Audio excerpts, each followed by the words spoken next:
dokle sam ja došla do propasti. Pevačica Romana Panić odlučila je da okrene novi list u životu.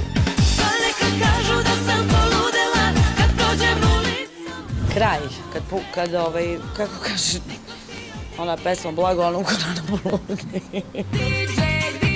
Omiljeno mesto za opuštanje joj je slana soba, koja je uvek vrati u detinjstvo. Išla sam često i s tatom, a i sa mamom na gradilište, pošto mi je tata građevinski inženjer, mama isto građevinac i onda sam tako, to mi je bilo zanimljivo. Ima telo na kome bi pozavidela svaka žena, ali ne krije da ponekad i ona kuburi sa viškom kilograma. Mi žene kad se udebljamo ovde, udebljamo se i u licu i odmah izgledamo onako svežije, tako da... Iako zvuči nemoguće, Romana ističe da nekim delovima tela nije uvek bila zadovoljna. Taj deo tu ovih butina i guze, to se uvek kao popravi, a ovaj gornji onako ništa. Osmeh na licu govori da je zadovoljna i na poslovnom planu, da priprema novu pesmu i da ima mnogo ugovorenih nastupa.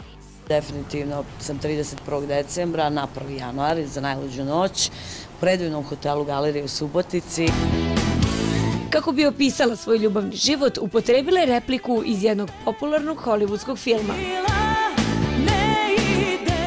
Sinoć sam gledala jedan film, ovaj poslednji, November Man, koji je sniman u Beogradu, gdje je fino Pierce Brosnan kaže, ako želiš ozbiljnu vezu, kupi sebi psa.